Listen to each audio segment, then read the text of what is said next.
Episode 216. ஆதனின் உடம்பில் அந்த 9 light சக்தி ஆற்றல் திடீரென்று வேக வேகமாக வரத் தொடங்கியது. அதை பார்த்து ஆதனுக்கே வியப்பாக இருந்தது. ஏனென்றால் அவன் உடம்பு ஒரு குறிப்பிட்ட பலத்தை அடையும் போது அந்த சக்தி ஆற்றல் அவனது உடம்புக்குள் வேக வேகமாக செல்லும் என்று அவனுக்கு தெரியும். அப்போது ஆதன், என்ன திடீர்னு மெதுவா வந்துட்டு இருந்த சக்தி ஆற்றல் எல்லாம் இவ்வளவு வேக வேகமா நம்ம உடம்புக்குள்ள வந்துட்டு இருக்கு? ஒருவேளை நம்ம 9வது லெவல் வாரியர் சக்தியிலிருந்து முதல் எக்ஸ்பர்ட் லெவலுக்கு முன்னேறிட்டோமா என்று நினைத்து சந்தோஷமாக உணர்ந்தான். ஆதன் நினைத்த பிறகும் அவனது உடம்பில் என்ன நடந்தது என்று அவனுக்கு தெரியவில்லை. அந்த 9 லைட் சக்தியும் மிகவும் பிரகாசமாக மின்னுவதற்கு ஆரம்பித்தது. ஆதனின் உடம்பில் இரத்த ஓட்டத்தில் எல்லாம் அந்த சக்தி ஆற்றல் கலந்து உடம்பை மேலும் வலு சேர்த்துக் கொண்டே இருந்தது. அவனது உடலில் இருந்த சின்ன சின்ன காயங்கள் எல்லாம் கண்ணிமைக்கும் நேரத்தில் மறைய ஆரம்பித்தது. அந்த 9 லைட் ரேஸ் சக்தி ஆதனிடம் முன்பு இருந்த சக்தி ஆற்றல்களையும் வலிமைப்படுத்திக் கொண்டே இருந்தது. அவனது உடலில் இருந்த எலும்புகள் முதற்கொண்டு வலிமையடைவதை ஆதனால் உணர முடிந்தது. அந்த 9 லைட் ரேஸ் சக்தியும் ஆதனின் உடம்பில் இருக்கும் சின்ன சின்ன உறுப்புகளை கூட வலிமைப்படுத்திக் கொண்டே இருந்தது. ஆதனின் இந்த மாற்றத்தை பார்த்து அங்கிருந்த அனைவரும் உறைந்து போனார்கள். அப்போது அங்கிருந்த ஒரு எக்ஸ்பர்ட், இந்த 9 லைட் ரேஸ் சக்தி ரொம்ப வலிமையான ஒண்ணு.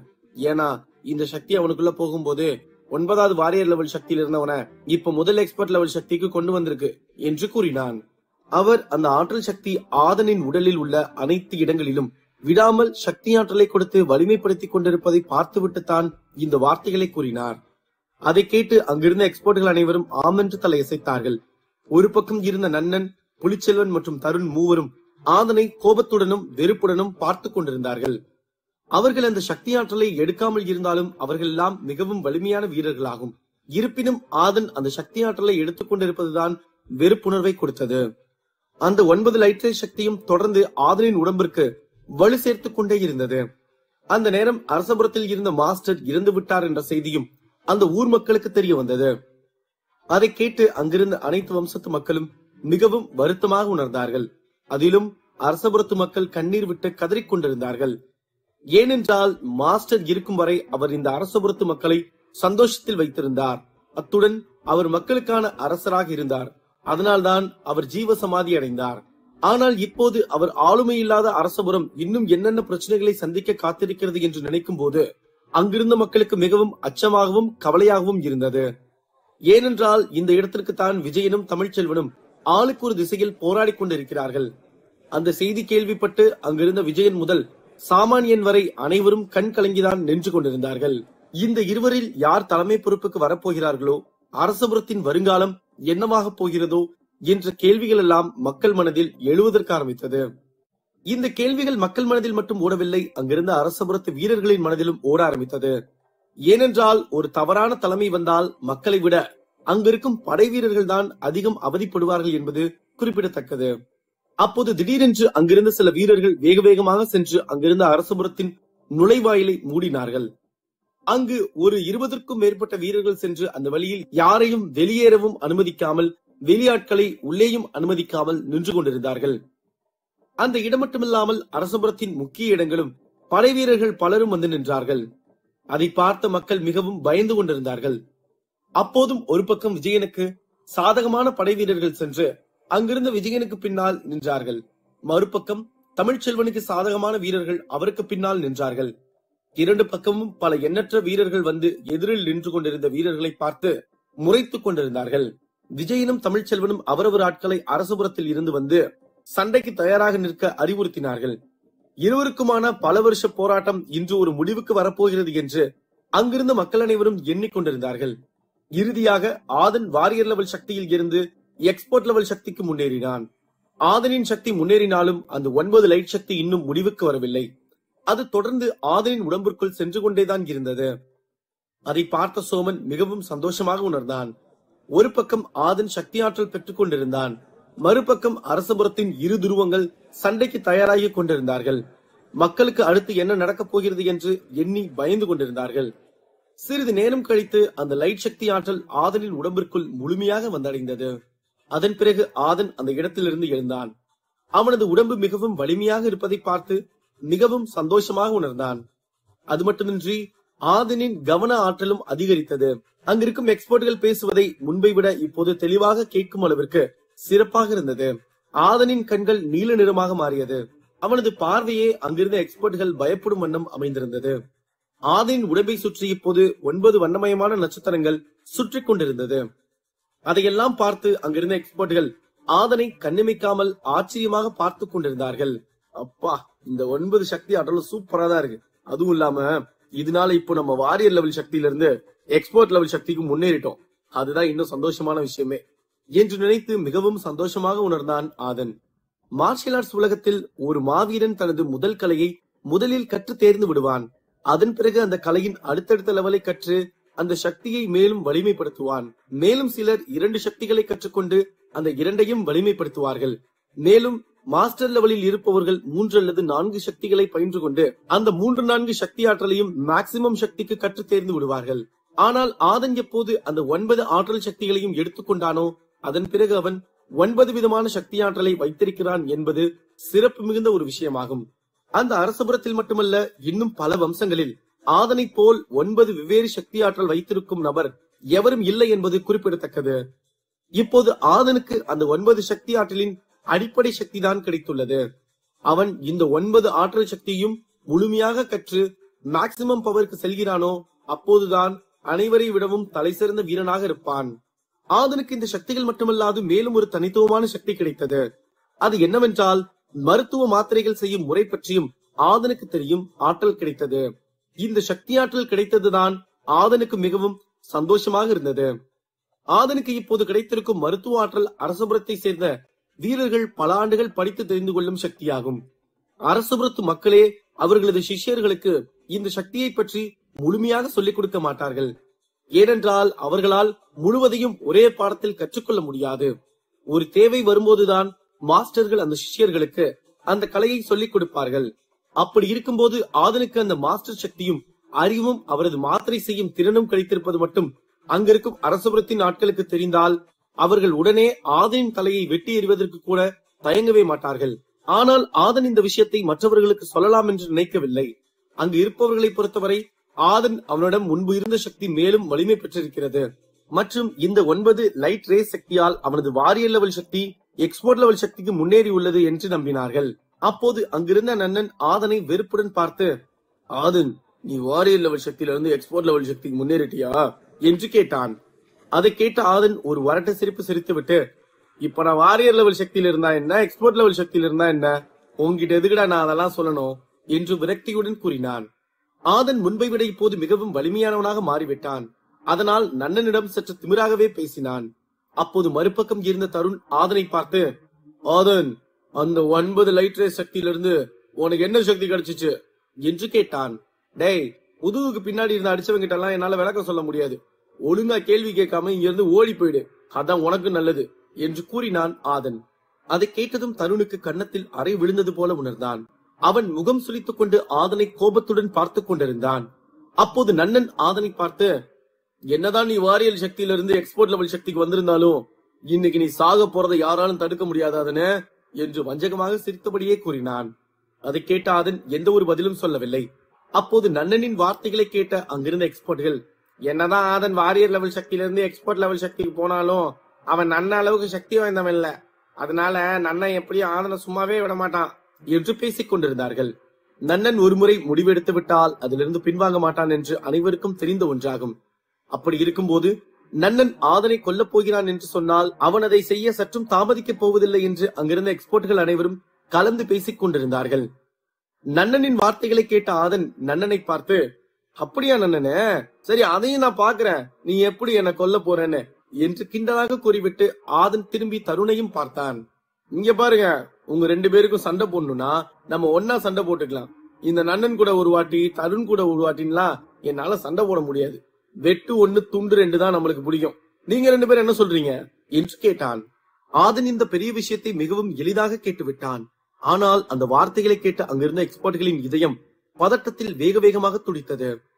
ஆதன் இப்படி பேசுவான் என்று அங்கிருந்த யாரும் எதிர்பார்க்கவே இல்லை என்பதுதான் உண்மை.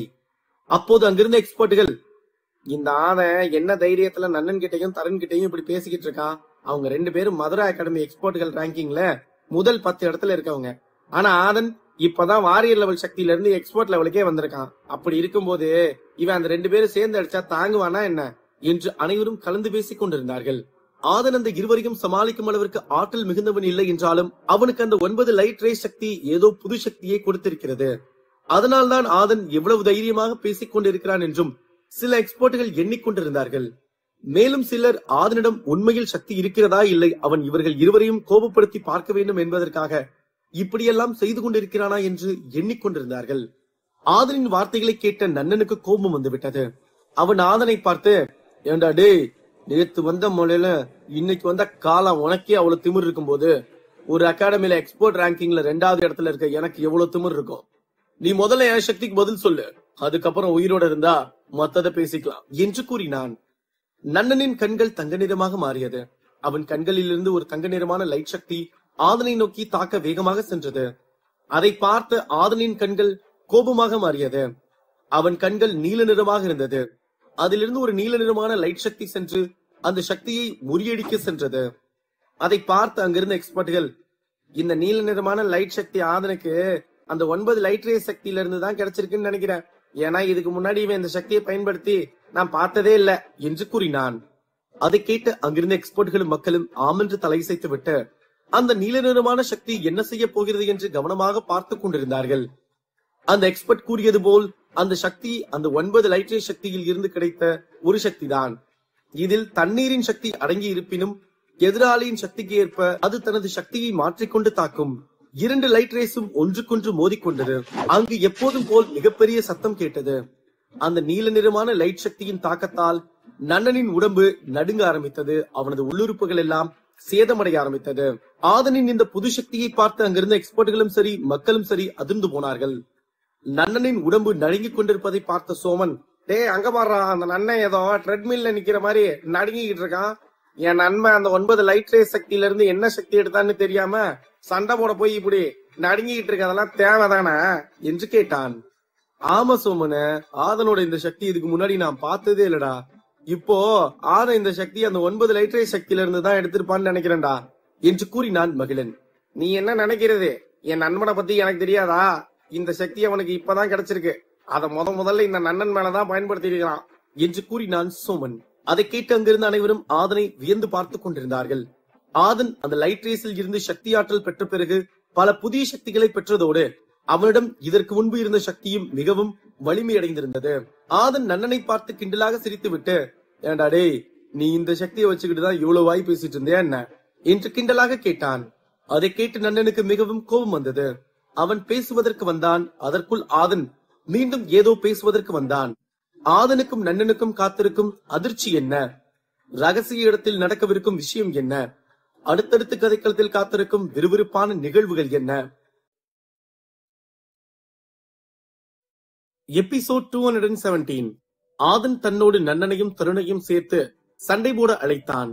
அதை கேட்டு நன்னன் கோபப்பட்டு தனது சக்தியை எடுத்து ஆதனை தாக்கினான். ஆதனும் தனது சக்தியை வைத்து தாக்கினான். அதில் ஆதனின் சக்தியும் நன்னனின் சக்தியை உடைத்தெறிந்தது. அதை பார்த்த ஆதன், இதுக்கு முன்னாடி நான் உன் கூட சண்டை போடும் போது மட்டும் எக்ஸ்பர்ட் லெவல்ல இருந்திருந்தேனா உன்னை இவ்வளவு நேரம் உயிரோடவே விட்டுருக்க மாட்டேன் தெரியுமா? ஏன்னா அவனுங்களை விட ஓ மேலதான் கொலவெறியோட இருந்தேன் என்று கூறினான். அதை கேட்டதும் நன்னனுக்கு கோபம் மேலும் மேலும் அதிகமானது. அவன் ஆதனை பார்த்து, ஆதன், நீ வார்த்தைய பார்த்து பேசு. ஏன்னா நான் இந்த ரகசிய இடத்துலதான் முதல் எக்ஸ்பர்ட் லெவல்ல இருக்க போறேன். இங்க இருந்து வெளியே போயிட்டேன்னா என் சக்திக்கு முன்னாடி நீ நிக்கவே முடியாது. என் கை அசைவுல உன்னை கொன்றுவண்டா என்று கூறினான். அப்போது நன்னனின் உடம்பிலிருந்து ஒரு சக்தி ஆற்றல் வந்தது. அப்போது அந்த ரகசிய இடத்தில் ஏதோ வினோதமான ஒரு சத்தம் கேட்டது. அதை கேட்டதும் ஆதன், நன்னன், தருண் மற்றும் அங்கிருந்த அனைத்து எக்ஸ்பர்ட்களும் அந்த சத்தம் எங்கிருந்து வருகிறது என்று சுற்றி சுற்றி பார்த்து கொண்டிருந்தார்கள். அப்போது அங்கிருந்த வானத்தில் இருந்து ஒரு கதவு வந்து நின்றது. அதை பார்த்த அங்கிருந்த ஒரு எக்ஸ்பர்ட், என்னடா இது, இப்பதான் எல்லா சக்தி ஆற்றலும் எடுக்கிற லைட் ரேஸும் முடிஞ்சிச்சு. இத்தனை போராட்டத்திலும் நம்ம உயிர் தப்பிச்சிட்டோம்னு நினைச்சிட்டு இருந்தோம். இப்ப மறுபடியும் ஒரு கதவு வருது, அதுக்காக மறுபடியும் எல்லாரும் சண்டை போடணுமா என்று கூறினான். அதை கேட்டதும் அங்கிருந்த பல எக்ஸ்பர்ட்களும் அப்படித்தான் நினைத்துக் கொண்டிருந்தார்கள். அதனால் அவர்கள் முகத்தை சுளித்துக் கொண்டு நின்றார்கள். அப்போது தமிழ்வாணன் அந்த கதவை பார்த்துவிட்டு, யாரும் வருத்தப்படாதீங்க, அது ஆற்றல் சக்தி இருக்க கதவு இல்ல, இது நம்ம ரகசிய இடத்திலிருந்து வெளியே கூட்டிட்டு போற கதவு என்று கூறினான். அதை கேட்டதும் அங்கிருந்த அனைத்து எக்ஸ்பர்ட்களுக்கும் மிகவும் சந்தோஷமாக இருந்தது. அப்போது அங்கிருந்து ஒரு எக்ஸ்பர்ட், இந்த ரகசிய இடத்தை விட்டு வெளியே போறதுக்கான கதவு வந்துருச்சுன்னா நம்ம எல்லாரும் இங்க வந்ததுக்கான டாஸ்க் முடிஞ்சிருச்சுன்னு தான் அர்த்தம். அப்ப பண்டிகையை கொண்டாடுங்கடே என்று சந்தோஷமாக கத்தினான். அதை கேட்டு அங்கிருந்த அனைத்து எக்ஸ்பர்ட்டுகளும் மிகவும் சந்தோஷமாக கத்திக்கொண்டு அந்த கதவு வழியாக வெளியே செல்ல ஆயத்தமானார்கள். அப்போது வானத்தில் இருந்து ஒரு குரல் வந்தது. இந்த ரகசிய இடத்திற்கான டாஸ்க் முடிவுக்கு வந்திருக்கு. நீங்க எல்லாரும் இந்த கதவு வழியா வெளியே வரலாம் என்று கேட்டது. அப்போது அங்கிருந்த எக்ஸ்பர்ட்கள் அனைவரும் ஒருவரை ஒருவர் கட்டி இணைத்துக் கொண்டார்கள். இந்த ரகசிய இடத்திற்குள் வந்து 15 நாள் சர்வே செய்ததே அவர்களுக்கு மிகப்பெரிய சாதனையாக தெரிந்தது. ஏனென்றால் இந்த இடத்திற்கு வந்த பல பேர் இறந்து போனார்கள். மாவீரர்கள் என்று எண்ணியவர்கள் எல்லாம் எரிந்து சாம்பலாகி போனதையெல்லாம் பார்த்து மிகவும் கஷ்டமாக உணர்ந்தார்கள். இந்த ரகசிய இடத்தில் பல எண்ணற்ற மறக்க முடியாத துரதிருஷ்டவசமான சம்பவங்கள் நடந்திருந்தாலும் அங்கு உயிர் பிழைத்திருந்த அனைவருக்கும் ஏதேனும் ஒரு அதிசய ஆயுதம் கிடைத்திருந்தது. அதனால் அவர்கள் அந்த விதத்தில் சந்தோஷமாகவே உணர்ந்தார்கள். மேலும் அந்த இடத்திற்கு வந்து கடைசி வரை இருந்த அனைத்து வம்சத்து எக்ஸ்பர்ட்களும் ஒருவருக்கொருவர் நண்பர்களாக மாறிக்கொண்டார்கள். மேலும் அங்கிருந்த சில எக்ஸ்பர்ட்கள் ஆதனின் சக்தியை பார்த்து அவனது ரசிகர்களாக மாறினார்கள். இறுதியாக மார்ஷியல் ஆர்ட்ஸ் உலகத்தில் வாய்ப்புகள் கிடைப்பது அரிதுதான். இருப்பினும் கிடைத்த வாய்ப்பில் ஒன்று வெற்றி பெற வேண்டும் அல்லது பல எண்ணற்ற ஆபத்துகளை சந்திக்க வேண்டியிருக்கும். அது மட்டுமின்றி பல சவால்களையும் ஆபத்துகளையும் கடந்து வந்தால்தான் இந்த போட்டியின் முடிவுக்கே வர முடியும். அதற்கு இந்த ரகசிய இடம் ஒரு அற்புதமான உதாரணமாகும். இப்படி எல்லாம் கலர்ந்த உணர்ச்சிகளுடன் அனைத்து எக்ஸ்பர்ட்களும் அந்த ரகசிய இடத்தை விட்டு வெளியே செல்ல வந்திருக்கும் கதவை நோக்கி நடந்து சென்றார்கள். அவர்கள் அந்த கதவுக்குள் சென்றதும் அனைவரும் அந்த அரசபுரத்தின் மலைக்கு வந்து விட்டார்கள். அதை பார்த்த நன்னன், இவனை இப்போ அட்டாக் பண்ணி நம்ம சக்திய இவன் அடிச்சு முறியடிச்சிட்டான்னா அப்புறம் நம்ம பேர் இன்னும் அடிபட்டுரும். அதனால இவனை செய்ய வேண்டிய இடத்துல செய்ய வேண்டிய நேரத்துல சிறப்பா செஞ்சுக்கலாம். இப்ப நம்ம இங்க இருந்து வெளியே போலாம் என்று நினைத்து விட்டு ஆதனை பார்த்து முறைத்துக் கொண்டே அந்த கதவை நோக்கி சென்றான். நன்னனை பின்தொடர்ந்து சென்றான் தருண். அவனும் ஆதனை பார்த்து முறைத்துக் கொண்டே சென்றான். அதன் பிறகு வந்த புலிச்செல்வனும் ஆதனை பார்த்து முறைத்துக் கொண்டே அவனது படை வீரர்கள் அவனை சுற்றியும் இருக்க அந்த கதவை நோக்கி சென்றான். அந்த கதவுக்குள் செல்வதற்கு முன்பு புலிச்செல்வன் ஆதனை பார்த்து, நீ இந்த வாட்டி என்ன ஜெயிச்சிட்ட, ஆனா என்ன அவமானப்படுத்தின உன்னை நான் சும்மா விட மாட்டேன்டா. அடுத்து வரப்போற மதுரை அகாடமி சண்டைக்கு நான் வர்றேன். தைரியம் இருந்தா நீயும் வா, நம்ம அங்க சந்திக்கலாம், அப்ப தெரியும் யாரு வீரன் என்று கூறினான். அதை கேட்ட ஆதன், அதுக்கும் நான் தயாரா இருக்கேன், பாத்துக்கலாம் கிளம்பு என்று கூறினான். ஆதனுக்கு நன்றாக தெரியும் அதற்கு முன்பு எல்லா வம்சத்தையும் அழைத்து அதில் வீரன் யாரென்று சண்டை போட விட்டு பார்க்கும் போட்டி வரும் என்று. அந்த சண்டை போட்டிக்கு மார்ஷியல் ஆர்ட்ஸ் உலகத்தில் இருக்கும் அனைத்து மாவீரர்களும் அங்கு வந்து ஒருவருக்கொருவர் சண்டை போடுவார்கள். அந்த சண்டையை பற்றி தான் மதுரை அகாடமி சண்டை என்று புலிச்செல்வன் சொல்லிவிட்டு செல்கிறான் என்று நினைத்து ஆதன் சிரித்து விட்டு, சரி என்ன சண்டை அடுத்து வந்தாலும் சரி, நம்ம அதுக்கு தயாரா இருக்கணும், இன்னும் நம்ம சக்தியை வலிமைப்படுத்திக்கணும் என்று நினைத்தான் ஆதன். அப்போது அந்த பக்கம் இருந்து வேங்கையினும் தமிழ்வாரனும் வந்தார்கள். அதை பார்த்த ஆதன் முகம் அப்படியே சந்தோஷமாக மாறியது. அந்த இருவரும் வந்து, ஆதன் இன்னைக்கு எல்லாரையும் நீ அடிச்சு பறக்க விட்டுட்டப்பா, உன் அட்டாக்க பாக்குற ஒவ்வொருத்தனும் அப்படியே உறைஞ்சு போய் பார்த்துட்டு இருந்தானுங்கப்பா என்று கூறினான் வேங்கையன். அதை கேட்ட ஆதன் சிறு புன்னகை மட்டும் செய்தான். அப்போது தமிழ்வாணன் ஆதனை பார்த்து, நீ இந்த ரகசிய இடத்துக்கு வந்தப்போ நினைச்சேன் இன்னைக்கு இந்த ரகசிய இடம் ஒரு உண்மையான மாவீரனை பார்க்க போகுதுன்னு. அதே மாதிரி இருக்கு. இங்க வந்த எல்லா வம்சத்து எக்ஸ்பர்ட்டுகளும் சரி, இங்க அரசபுரத்து மக்களும் சரி, நான் பார்த்த மாவீரனை பார்த்துட்டாங்க. இது போதும் ஆதன், எனக்கு இது போதும் என்று கூறிவிட்டு ஆதனை கட்டியணைத்துக் கொண்டான். அட விடுங்கடா, நீங்களும் தான் சூப்பரா சண்டை போட்டீங்க, நான் தான் பார்த்தனே. பாரு நம்ம வேங்கையன் ஒரு வாள் வச்சிருக்கான், அவன் சக்தி ஆற்றலும் அதிகமா இருக்கு. நீயும் நல்லா சண்டை போட்டுட்டு இருந்த போல இருக்கு, உனக்கு நிறைய அபூர்வமான பொருட்கள் எல்லாம் கிடைச்சிருக்கு. இதுக்கு மேல என்ன மச்சான் வேணும், எல்லாரும் ஹீரோ தான்டா என்று கூறினான் ஆதன். அதை கேட்டு இருவரும் சந்தோஷமாக சிரித்தார்கள். அதன் பிறகு தமிழ்வாணன் ஆதனையும் வேங்கையனையும் பார்த்து, வாங்கடா நம்மளும் இங்க இருந்து போலாம் என்று கூறினான். மூவரும் அந்த கதவிற்குள் சென்றார்கள். அடுத்த நிமிடம் மூவரும் அந்த அரசபுரத்தின் மலைக்கு மேல் நின்றார்கள். அந்த மலைக்கு மேல் அரசபுரத்தை சேர்ந்த பல மாவீரர்கள் நின்று அந்த ரகசிய இடத்தில் இருந்து வரும் வீரர்களை வரவேற்றுக் கொண்டிருந்தார்கள்.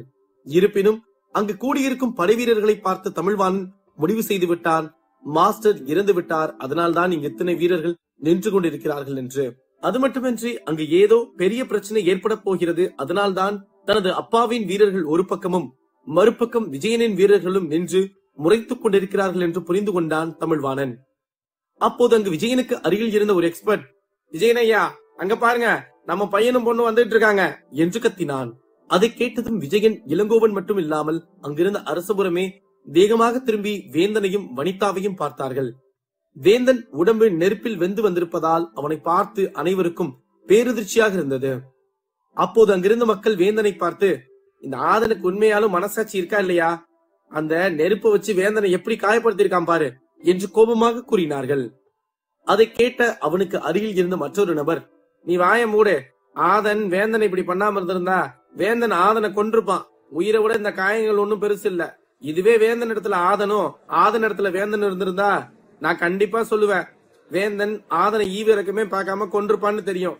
இங்க இருந்து பாக்குறவனுக்கு எதுவும் தெரியாது, உள்ள போயிட்டு வந்தவங்களுக்கு தான் தெரியும் உள்ள எவ்வளவு ஆபத்து இருக்குதுன்னு. அதனால யாரும் வாய் இருக்குன்னு பேச வேண்டாம் என்று கடுமையாக கூறினான். அதை கேட்டு அவன் சொல்வது சரி என்று சிலர் தலையசைத்தார்கள், சிலர் முகத்தை சுளித்தார்கள். இப்படி ஆங்காங்கே மக்கள் பேசிக் கொண்டிருந்தார்கள். ஆனால் வேந்தனின் காயம் சற்று ஆழமாகவும் உடம்பில் பல இடங்களிலும் காயங்கள் இருந்தது. அதை அரசபுரத்து மக்களால் பார்க்க முடியாமல் அவர்கள் முகத்தை திருப்பிக் கொண்டார்கள். தங்களது ஊரில் சிறந்த மாவீரனுக்கு இந்த நிலை என்பது அங்கிருந்து யாராலும் ஏற்றுக்கொள்ளவே முடியவில்லை. அரசபுரத்து மக்களுக்கும் வீரர்களுக்கும் ஆதன் வேந்தனுடன் சண்டை போட்டதும் அடித்ததும் சரிதான் என்று புரிந்து கொண்டார்கள். இருப்பினும் வேந்தனின் காயங்களை பார்க்கும் போது அவர்களுக்கு சற்று வேதனையாக இருந்தது. அப்போது விஜயனும் இளங்கோவனும் வேதனை பார்த்து கண்கலங்கி நின்று கொண்டிருந்தார்கள். அவர்களது வீரர்கள் சென்று வேந்தனை மெல்லமாக அழைத்துக் கொண்டு வந்தார்கள். விஜயன் வேந்தனின் காயங்களை பார்த்துவிட்டு, ஆதன், நீ எப்போ என் பையன் மேல கை வச்சியோ இன்னைக்கு உன்னை நான் கொல்லாம விட மாட்டேன்டா என்று நினைத்து கோபத்தில் கொந்தளித்தார். அப்போதுதான் ஆதனும் வேங்கையனும் ஒன்றாக நின்று பேசிக் கொண்டிருந்ததை பார்த்தார் விஜயன். அப்போது அங்கிருந்த அரசபுரத்தை சேர்ந்த பலரும் ஆதனை முறைத்துக் கொண்டிருந்தார்கள். விஜயனுக்கு பின்னால் இருக்கும் வீரர்கள் கொலைவெறியோடு ஆதனை பார்த்துக் கொண்டிருந்தார்கள். விஜயன் கண்காட்டினால் ஆதனை கொன்றுவிடலாம் என்று அவர்களுக்கு கட்டளை காத்துக் கொண்டிருந்தது. ஆதன் என்று கத்தினார் விஜயன். அதை கேட்டு அந்த அரசபுரத்தின் மலையே நடுங்கியது. அந்த அளவுக்கு விஜயனின் சத்தமும் அதில் அவரது கோபமும் அங்கிருந்த அனைவருக்கும் நன்றாக தெரிந்தது. அங்கிருந்த அனைத்து வம்சத்து வீரர்களும் வேகமாக திரும்பி விஜயனை பார்த்துக் கொண்டிருந்தார்கள். அதை பார்த்த மகிழன், என்னப்பா இவரு இப்படி கத்துறாரு? இவரு இவ்வளவு கோவப்பட்டு நான் பார்த்ததே இல்லையே, இங்க ஏதோ பிரச்சனையாக போகுதுன்னு நினைக்கிறேன் சோமனு என்று கூறினான். அதை கேட்ட சோமன் வரட்டு சிரிப்பு சிரித்து விட்டு, மகிழே, எனக்கு இது முதல்ல தெரியும். ஏன்னா ஆதன் வேந்தனை போட்டு புரட்டி எடுத்ததுக்கு அவன் வெளியே வந்ததும் அவனுக்கு பல பிரச்சனைகள் காத்துக்கிட்டு இருக்குதுன்னு சொன்னேன்ல, அதுல இதுதான் ஆரம்பம். இனி இங்க என்னென்ன நடக்க போகுதுன்னு தெரியல என்று கூறினான். சோமன் இதை பற்றி முன்பே சொல்லியது மகிழனுக்கு ஞாபகம் வந்தது. அவனும் ஆமென்று தலையசைத்து விட்டு விஜயன் பக்கம் திரும்பி நின்றான். வேங்கையினை பின்னுக்கு தள்ளிவிட்டு முன்னால் வந்து நின்றான் ஆதன். இப்ப எதுக்கு என்ன கூப்பிட்டீங்க என்று தைரியமாக உரக்க குரலில் கேட்டான். அப்போது ஆதன் தைரியமாக பேசியதை பார்த்த விஜயன், உனக்கு எவ்வளவு தைரியம் இருந்தா என் மகனும் இந்த நாட்டோட மூத்த இளவரசனையும் நீ இப்படி அடிச்சு ஈவு இறக்கம் பார்க்காம காயப்படுத்திருப்ப. இதுக்கு அரசபுரத்துல என்ன தண்டனைன்னு தெரியுமா என்று கோபத்தோடு கேட்டார். நான் தப்பு பண்ணனா? நான் என்ன தப்பு பண்ண? எனக்கு எதுக்கு தண்டனை கொடுப்பேன்னு சொல்லிட்டு இருக்கீங்க என்று கேட்டான் ஆதன். ஓ, உனக்கு இதுல எதுவும் தப்பா தெரியலையா? சரி, என் பையனை அடிச்சு இப்படி காயப்படுத்தினது யாரு என்று கடுமையான கோபத்தில் கேட்டார் விஜயன். ரகசிய இடத்தில் நடந்த விஷயம் வெளியே இருந்த மக்கள் பார்த்துக் கொண்டிருந்தார்கள் என்பது அந்த ரகசிய இடத்திற்குள் சென்ற அரசபுரத்து வீரர்களை தவிர மற்ற யாருக்கும் தெரியாது. வேந்தனை அடித்த ஆதன் இந்த விஷயமெல்லாம் இங்கிருக்கும் யாருக்கும் தெரியாது என்றும் அவன் தனது உயிரை காப்பாற்றிக் கொள்ள வேறு ஒரு நபரின் பெயரை சொல்லிவிடலாம் என்றும் எண்ணிக்கொண்டுதான் இப்படி தைரியமாக பேசுகிறான் என்று விஜயன் எண்ணிக்கொண்டிருந்தார். அப்போதுதான் அங்கிருந்த விஜயன் மற்றும் அனைத்து மக்களுக்கும் ஒரு பேரதிர்ச்சி காத்துக் கொண்டிருந்தது. ஆதன் விஜயனை பார்த்து, நான் தான் அவன் அடிச்சேன், இதுக்கு இப்ப என்ன சொல்ல வர்றீங்க என்று தைரியமாக கூறினான். அதை கேட்டதும் அனைவருக்கும் பேரதிர்ச்சியாக இருந்தது. ஏனென்றால் அனைவரும் ஆதனை தனது உயிரை காப்பாற்றிக் கொள்ள பொய் சொல்வான் என்று நம்பிக்கொண்டிருந்தார்கள். அப்போது விஜயனுக்கு ஆதனின் மீது கோபம் மேலும் அதிகமானது. அவர் ஆதனை பார்த்து, ஏண்டா டே, எங்க அரசபுரத்துக்கு வந்த உன்னை நாங்க ரகசிய இடத்துக்கு அனுப்பியிருக்கோம். இப்படி செஞ்சதுக்கு கொஞ்சமாவது நன்றியோடு இருக்கணும்னு தோணுச்சாடா உனக்கு? என் பையன், அதுவும் இல்லாம அரசபுரத்தோட இளவரசனை அடிச்சு காயப்படுத்திருக்கியே, உனக்கு எவ்வளவு திமிர் இருக்கும்? இது என் தன்மான பிரச்சனை, அதனால நான் உன்னை சும்மாவே விட மாட்டேன். அடிக்க அடி, உதைக்கு உத, திருப்பி கொடுத்தே தீர்வண்டா என்று கூறினார். நீங்க சொல்றதெல்லாம் நியாயம்னே வச்சுக்கலாம், ஆனா அரசபுரத்தோட ரகசிய இடத்துல நான் உங்க பையனை தேடி போய் அடிச்சு காயப்படுத்தல, சரிங்களா?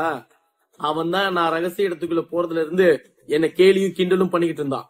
அதுவும் இல்லாம ரகசிய இடத்துல நானும் புலிச்செல்வனும் சண்டை போட்டுட்டு இருக்கும் போது நடுவுல வந்து அடிச்சான். அவன் அடிச்ச அடியில எனக்கும் தான் காயம் பட்டிருக்கு. ஏன், அவன் சக்தியை என்னால தாங்க முடியாம நானும் தான் சாகுற அளவுக்கு போயிட்டேன். சரி, இருந்தாலும் நம்ம சண்டை போடுற களத்துல நம்ம ஆற்றல் வச்சு என்ன பண்ண முடியும் தான் பாக்கணும். மெல்ல மெல்ல எந்திரிச்சு மறுபடியும் சண்டை போட்டேன். அதனால அவனுக்கும் காயமாயிருச்சு. சண்டைக்கு காயப்படாம சண்டை போடுப்பா. ஏன்னா வேந்தன் அரசபுரத்து ஆளுநெல்லாம் என்னால பாக்க முடியாது. அவன் என்ன கொல்ல பார்த்தான். அதனால நான் அவனை காயப்படுத்தினேன். வேற எதுவும் தப்பு பண்ணவே இல்ல. இதுவே என் இடத்துல உங்க பையன் இருந்திருந்தா இந்நேரம் நான் உங்க முன்னாடி நின்னு பேசிக்கிட்டு இருந்திருக்க முடியாது தெரியுங்களா என்று கூறினான் ஆதன். அதை கேட்ட விஜயன் வரட்டு சிரிப்பு சிரித்தார். அவர் திரும்பி அங்கிருந்த அரசபுரத்து மக்கள் மற்றும் அவரது வீரர்கள் என்று அனைவரையும் பார்த்துவிட்டு மீண்டும் திரும்பி ஆதனை பார்த்து நின்றார். ஆதனுக்கும் விஜயனுக்கும் சண்டை வருமா? அரசபுரத்தில் மக்களுக்கு காத்திருக்கும் அதிர்ச்சியான விஷயம் என்ன? அடுத்தடுத்து கதைக்களத்தில் காத்திருக்கும் சுவாரஸ்யமான சம்பவங்கள் என்ன?